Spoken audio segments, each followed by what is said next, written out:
లేదా మొదటి సంతకమే మోసంతో మొదలైందా అనేది ఇవాళ తేలవలసిన ప్రశ్న.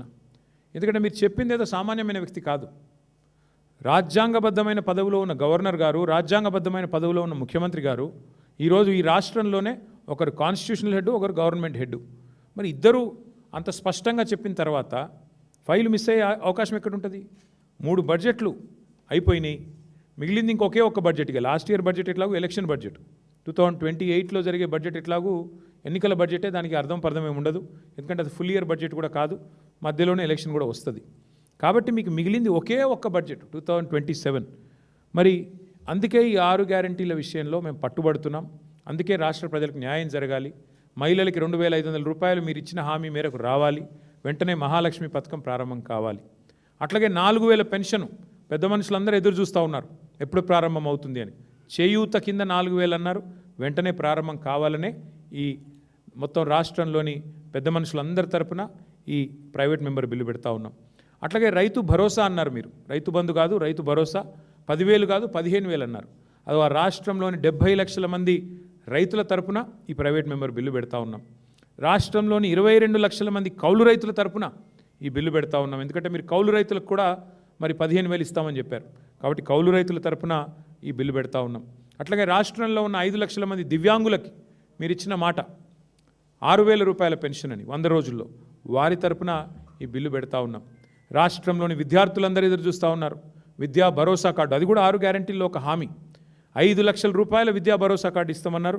మరి రాష్ట్రంలోని విద్యార్థులందరి తరపున ఫీజు రీయింబర్స్మెంట్ బకాయిల కోసం ఎదురు చూస్తున్న రాష్ట్ర విద్యార్థులు వారి తల్లిదండ్రుల తరపున మరి ఈ బిల్లు ప్రవేశపెట్టబోతా ఉన్నాం.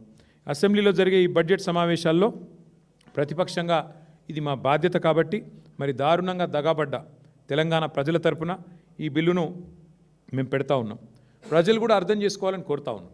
ఇవాళ ప్రభుత్వము చాలా స్పష్టంగా చెప్పింది, ముఖ్యమంత్రి గారు స్వయంగా అభయహస్తం చట్టం మీద సంతకం పెట్టారు ఆ ఫైల్ మీద అని ప్రభుత్వమే చెప్పింది. గవర్నర్ గారి చేత చెప్పించింది. 2023 డిసెంబర్లోనే ఇదంతా జరిగింది. ఇవాళ మనం మార్చ్ 2026లో మాట్లాడుతూ ఉన్నాం. 6 గ్యారంటీల విషయంలో అందుకే మీరు ఎవ్వరు దరఖాస్తులు పెట్టుకునే పని లేదు, దండాలు పెట్టే పని లేదు. ఏమొస్తుంది? చట్టం అయితే ఏం జరుగుతుంది? కొంతమందికి అనుమానం ఉండొచ్చు, అసలు ఈ చట్టం ఏంది, ఏం మాట్లాడుతున్నాడు ఈయన అని. చట్టం అయితే అడ్వాంటేజ్ ఏంటంటే ఈ రాష్ట్రంలోని ఆడబిడ్డలకి, మన ముఖ్యమంత్రి గారు మాట్లాడారు కదా, మీరు చూసింటారు, ట్రాఫిక్ చలాన్లు అవసరమైతే ఎవరైతే ఆ చలాన్ పడుతుందో వాళ్ళ ఖాతాను డైరెక్ట్గా బ్యాంకులకి వెళ్ళి కట్ చేయాలి అని ముఖ్యమంత్రి గారు మాట్లాడారు.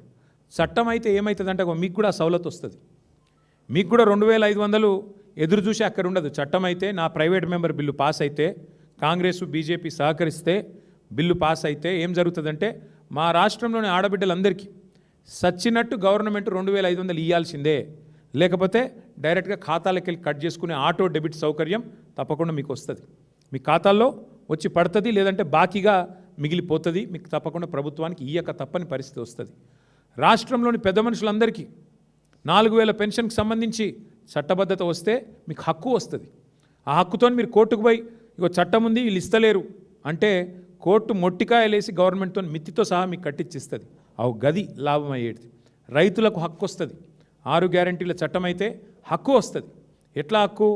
మాకు 15,000 అన్నాడు, ఇస్తలేడు, ఇప్పటికే 3 సార్లు ఎగ్గొట్టిండు రైతు బంధు అని మీరు కోర్టుకు పోతే కోర్టు మొట్టికాయలేసి గవర్నమెంట్తోని ఖచ్చితంగా మీకు పైసలు ఇప్పిస్తుంది. రాష్ట్రంలోని విద్యార్థులకు లాభం అవుతుంది. 5 లక్షల విద్యా భరోసా కార్డు ఇయ్యక తప్పని పరిస్థితి గవర్నమెంట్కు ఆ అనివార్యత ఏర్పడుతుంది. అందుకే మేము మీ తరపున ఈ బిల్లు పెడతా ఉన్నాం. మీరు దరఖాస్తులు ఇవ్వాల్సిన అవసరం ఉండదు, దండాలు పెట్టవలసిన పని లేదు, ఇక అయ్యా అప్ప అని చెప్పి ఎవరిని బతిమలాడుకోవాల్సిన అవసరం కూడా ఉండదు. ఎట్లయితే ప్రభుత్వ ఉద్యోగులకు ప్రభుత్వం విధిగా జీతాలు ఇస్తుందో చట్టం చేస్తే అట్లాగే మీకు 4,000 రూపాయల పెన్షను, చట్టం చేస్తే అట్లాగే మీకు 2,500 మహిళలకి, 15,000 రైతులకి, అట్లాగే 5 లక్షల విద్యా భరోసా కార్డు విద్యార్థులకి మీకు వస్తుంది. చట్టం యొక్క ఉద్దేశం ఇది. ఇప్పుడు మన రాష్ట్రంలో దళితులకి ఎస్సీ ఎస్టీ సప్లాన్ ఉంది, గిరిజనులకి జనాభా ప్రకారం మీకు బడ్జెట్లో ఇంత వాటా కేటాయిస్తున్నాం ప్రభుత్వం చట్టం చేసింది. దాని ప్రకారం ఒకవేళ చట్టం అమలు చేయకపోతే ఆ పైసలు వచ్చే బడ్జెట్లో మళ్ళీ రోల్ ఓవర్ అయ్యే విధంగా వ్యవహారం చేసినారు. అట్లాగే మేమేమనుకున్నామంటే ఈ బిల్లు పాస్ అయ్యి చట్టం అయితే ఒకరిద్దరికి కాదు లాభం అయ్యేది. రాష్ట్రంలో 72 లక్షల మంది రైతులకి ఎకరానికి 15,000 రూపాయలు వస్తుంది. చట్టం అంటే ఇంకోటి మా రైతు కూలీలకి అది కూడా ఉంది ఇందులోనే. నరేగా చట్టం ఉంది కదా, మీకు తెలుసు కదా, ఈ మధ్యన దాని పేరు మార్చినట్టున్నారు ఏదో రామ్జీ అని ఏదో పెట్టినారు. అట్లాగే మరి ఈ చట్టం అయితే ప్రైవేట్ మెంబర్ బిల్లు చట్టం అయితే 6 గ్యారెంటీలది మీకు లాభం ఏంది అంటే యాసంగికి ఎగ్గొడతా వానాకాలం ఎగ్గొడతా అని చెప్పే హక్కు ముఖ్యమంత్రికి ఉండదు. ఇప్పటికి 3 సార్లు రైతు బంధు ఎగ్గొట్టిన ముఖ్యమంత్రికి తప్పదు. ఆయన మెడకు ఇదొక చట్రంలాగా బిగించి రైతు చేతుల్లో అప్పుడప్పుడు ఎద్దులు అటు ఇటు రుక్తుంటే బట్ట ఆపుతారు చూడు కళ్ళమేసి, అట్లా ముఖ్యమంత్రికి కూడా ముక్కుతాడేసే అవకాశం మా రైతన్నలకు దక్కుతుంది. అందుకే ఈ చట్టం చేయాలంటున్నాం. పాస్బుక్ ఉన్న ప్రతి రైతుకి దీనివల్ల లాభం అవుతుంది. రైతు బంధు ఆపే అవకాశం ప్రభుత్వానికి ఉండదు. అన్ని పంటలకు 500 బోనస్ అన్నారు. చట్టం అయితే మీకు బోనస్ కూడా ఇవ్వక తప్పని పరిస్థితి. అన్ని పంటలకు మొక్కజొన్న కావచ్చు, పత్తి కావచ్చు, సోయా కావచ్చు, మిర్చి కావచ్చు, అన్నిటికి ఇస్తామన్నారు. అన్నిటికీ మరి ఇచ్చే విధంగా చట్టం పనికొస్తుంది.